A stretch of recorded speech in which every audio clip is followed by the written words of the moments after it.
പ്രിയപ്പെട്ട സുഹൃത്തുക്കളെ, കേരളത്തിലെ സർവകലാശാലകളിൽ, പ്രത്യേകിച്ച് കേരള സർവകലാശാലയിലും അതുപോലെ തന്നെ അത്രയേറെ തീവ്രമായിട്ടല്ലെങ്കിലും മറ്റ് സർവകലാശാലകളിലും SFI എന്ന് പറയുന്ന സംഘടനയുടെ ശക്തമായിട്ടുള്ള സമരം ഏതാനും ദിവസങ്ങളായി നടന്നുകൊണ്ടിരിക്കുകയാണ്. സുഹൃത്തുക്കളെ, ഈ സമരം ഇത് CPM-ഉം BJP-യും ചേർന്ന് നടത്തുന്ന ഒരു ഗൂഢാലോചനയുടെ ഭാഗമാണ് എന്ന് പറയാൻ വേണ്ടിയിട്ടാണ് ഈ വീഡിയോയിലൂടെ ഞാൻ ശ്രമിക്കുന്നത്. സുഹൃത്തുക്കളെ, SFI തിരുവനന്തപുരത്ത് കേരള സർവകലാശാലയുമായി ബന്ധപ്പെട്ട് നടത്തുന്ന സമരം ഇപ്പോൾ അവിടെ രജിസ്ട്രാറെ സസ്പെൻഡ് ചെയ്തതുമായി ബന്ധപ്പെട്ടുള്ള വിഷയത്തിലേക്കൊക്കെ മാറിയിട്ടുണ്ടെങ്കിലും, അല്ലെങ്കിൽ ഗവർണർ സർവകലാശാലകളെ കാവ്യവൽക്കരിക്കാൻ വേണ്ടി നടത്തുന്ന ശ്രമത്തിൻ്റെ ഭാഗമാണ് എന്നൊക്കെയാണ് പറയുന്നതെങ്കിലും, യഥാർത്ഥത്തിൽ ഈ സമരം ആരംഭിച്ചത് ഗവർണർ ഭാരതാംബ ഒരു കാവിക്കൊടിയുമായി നിൽക്കുന്ന ഒരു ചിത്രം വേദിയിൽ വെച്ചു അതിനെതിരായിട്ടുള്ള വിമർശനം എന്ന നിലയിലാണല്ലോ. അങ്ങനെയാണല്ലോ ഈ സമരം യഥാർത്ഥത്തിൽ ആരംഭിച്ചത്. കേരള യൂണിവേഴ്സിറ്റി രജിസ്ട്രാറായിട്ടുള്ള KS അനിൽകുമാറിനെ സസ്പെൻഡ് ചെയ്യുന്നതിലേക്കൊക്കെ എത്തിച്ചേർന്ന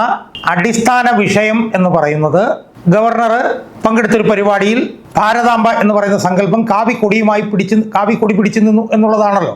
അതാണല്ലോ ഈ സമരത്തിൻ്റെ ജെനിസിസ്. അവിടെ നിന്നാണല്ലോ ഈ സമരം ആരംഭിച്ച് ഇന്ന് ഇത്രയും ആഭാസകരമായിട്ടുള്ള ഒരു സമരത്തിലേക്ക് എത്തിച്ചേർന്നിട്ടുള്ളത്.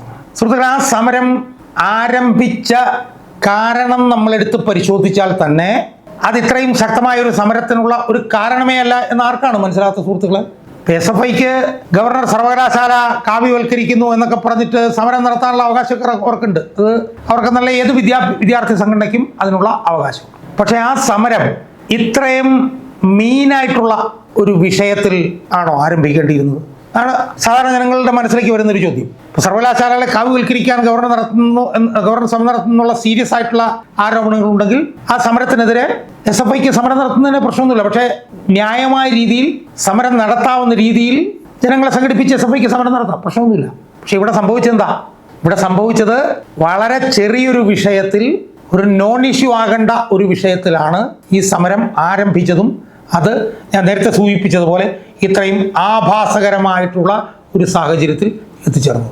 അപ്പോൾ സമരം ചെയ്യാൻ വേണ്ടിയിട്ട് ഏതോ ഒരു വിഷയം ഇങ്ങനെ കണ്ടുപിടിച്ചു എന്ന് വേണം നമ്മൾ അനുമാനിക്കാൻ. പിന്നീട് അത് ഡെവലപ്പ് ചെയ്തത് എങ്ങനെയാണ്? പിന്നീട് അത് ഡെവലപ്പ് ചെയ്തത് സെനറ്റ് ഹാള് സർവകലാശാല ഏതോ ഒരു സംഘടനയ്ക്ക് വാടകയ്ക്ക് കൊടുത്തു. ആ സംഘടന അടിയന്തരാവസ്ഥയിൽ 50 വർഷക്കാലം എന്ന് പറഞ്ഞുകൊണ്ട് അവിടെ ഒരു യോഗം നടത്തി. ആ യോഗത്തിലേക്ക് അവർ ഗവർണറെ വിളിച്ചു. ഗവർണർ ആ യോഗത്തിന് വന്നപ്പോൾ പശ്ചാത്തലത്തിൽ ഈ ഭാരതാംബ കാവിക്കൊടിയുമായി നിൽക്കുന്ന ഒരു ഫോട്ടോ ഉണ്ടായിരുന്നു. അപ്പോൾ ആ ഫോട്ടോ ഉണ്ടായത് ഒഫൻഡിങ് ആണെന്ന് പറഞ്ഞുകൊണ്ട് സർവകലാശാലയുടെ രജിസ്ട്രാർ നടപടിയെടുത്തു. ആ നടപടിയെ ചുറ്റിപ്പറ്റിയിട്ടാണല്ലോ പിന്നെ വിഷയങ്ങൾ വലുതായി പോയത്. അടിസ്ഥാനപരമായി നമ്മൾ ചോദിക്കേണ്ട ഒരു ചോദ്യം, ഈ ഭാരതാംബ കാവിക്കൊടി എന്തുന്ന ഒരു ചിത്രവുമായി ബന്ധപ്പെട്ടുകൊണ്ട് ഇത്രയേറെ ആഭാസകരമായിട്ടുള്ള സമരം നടത്തേണ്ട ആവശ്യം SFIക്ക് ഉണ്ടായിരുന്നു എന്നുള്ളതാണ്. ഇല്ലായിരുന്നു എന്നുള്ളതാണ് വസ്തുത. അപ്പം എന്തൊക്കെയോ ഒരു സമരം നടത്താൻ വേണ്ടി, അല്ലെങ്കിൽ എന്തെങ്കിലും ഒരു കാരണം കിട്ടാൻ വേണ്ടി കാത്തിരുന്നു എന്നുള്ള നിലയിലാണ് ഇത്രയും അക്രമാസക്തമായിട്ടുള്ള സമരത്തിലേക്ക് SFI പോയത്. അത് പിന്നെ എത്ര അക്രമാസക്തമായിട്ടുള്ള സമരത്തിലേക്ക് പോയി നമ്മൾ കണ്ടു. ഗവർണറുടെ ഓഫീസിലേക്ക് തള്ളിക്കയറാൻ ശ്രമം, സർവകലാശാലയിലേക്ക് തള്ളിക്കയറാൻ ശ്രമം, പോലീസിനെ ആക്രമിക്കാൻ ശ്രമം, VCയുടെ ഓഫീസിലേക്ക് തള്ളിക്കയറാൻ ശ്രമം. ഫലത്തിൽ ഇപ്പോൾ കേരള സർവകലാശാലയുടെ പ്രവർത്തനം പരിപൂർണ്ണ സ്തംഭനത്തിലെത്തുന്ന ഒരു സാഹചര്യത്തിലേക്ക് പോയിരിക്കുന്നു. അത് മറ്റ് സർവകലാശാലകളിലേക്കും വ്യാപിച്ചിരിക്കുന്നു. അപ്പോൾ ഒരു കാര്യം ഉറപ്പ്, എന്താണ്? ഒരു നോൺ ഇഷ്യൂവിന് മേൽ ഒരു സമരം SFI കെട്ടിപ്പോക്കുന്നു. ആ നോൺ ഇഷ്യൂവിലേക്ക് സമരം കെട്ടിപ്പോക്കുന്നു. ആ സമരം അക്രമാസക്തമാകുന്നു, ആഭാസകരമാകുന്നു. ഉന്നത വിദ്യാഭ്യാസ മേഖല വലിയ സ്തംഭനാവസ്ഥയിലെത്തുന്നു. ആ സ്തംഭനാവസ്ഥയിലെത്തുമ്പോൾ അത് പരിഹരിക്കാനുള്ള നടപടികൾ എടുക്കാൻ എല്ലാ അവകാശാധികാരങ്ങളുമുള്ള ചാൻസലർ ആ നടപടി എടുക്കാതെ നീട്ടിക്കൊണ്ടുപോകുന്നു.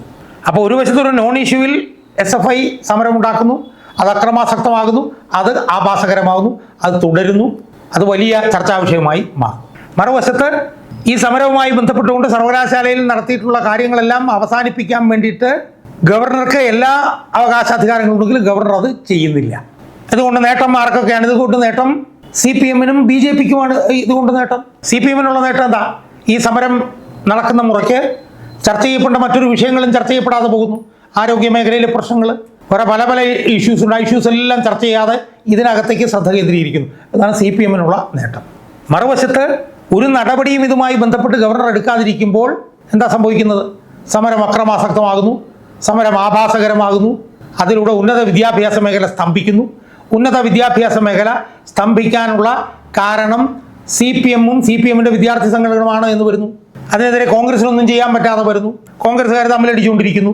സ്വാഭാവികമായി അതിൻ്റെ നേട്ടം BJP ക്ക് ഉണ്ടാകുന്നു. CPM-നോടുള്ള ഈ വിരോധം BJP-ക്കുള്ള വോട്ടായി മാറ്റാനുള്ള അടിസ്ഥാനപരമായിട്ടുള്ള നീക്കങ്ങൾ ഗവർണറുടെ നേതൃത്വത്തിൽ പരോക്ഷമായി നടക്കുന്നു. അതുകൊണ്ടാണ് ഗവർണർ അനങ്ങാതിരിക്കുന്നത്. അപ്പോൾ ഇതിൽ നിന്നെല്ലാം നമ്മൾ മനസ്സിലാക്കേണ്ട ഒരു കാര്യം എന്താ, ഇപ്പം നടത്തുന്ന ഈ സമരം എന്ന് പറയുന്നത്, ഈ സമരം ആഭാസവും ഈ സമരത്തെ ഗവർണർ തടയാതിരിക്കുന്നതും CPM-ഉം BJP-യും ചേർന്ന് നടത്തുന്ന ഒരു ചക്കളത്തി പോരാട്ടമാണ് എന്ന് നമ്മൾ മനസ്സിലാക്കണം. ഇതിലൂടെ CPM-നും ഗുണമുണ്ട്, ഇതിലൂടെ BJP-ക്കും ഗുണമുണ്ട്. രണ്ടുപേരും പരസ്പരം പുറംചൊറിഞ്ഞുകൊണ്ട് രണ്ടുപേരും അങ്ങോട്ടും ഇങ്ങോട്ടും ഒരു അന്തർധാരയുടെ അടിസ്ഥാനത്തിൽ നടത്തുന്ന സമരവും അതിനെതിരായി ഗവർണർ നടപടിയെടുക്കാതിരിക്കലും എന്നുള്ള കാര്യം നമ്മൾ വ്യക്തമായി മനസ്സിലാക്കണം എന്നാണ് എനിക്ക് പറയാനുള്ളത്.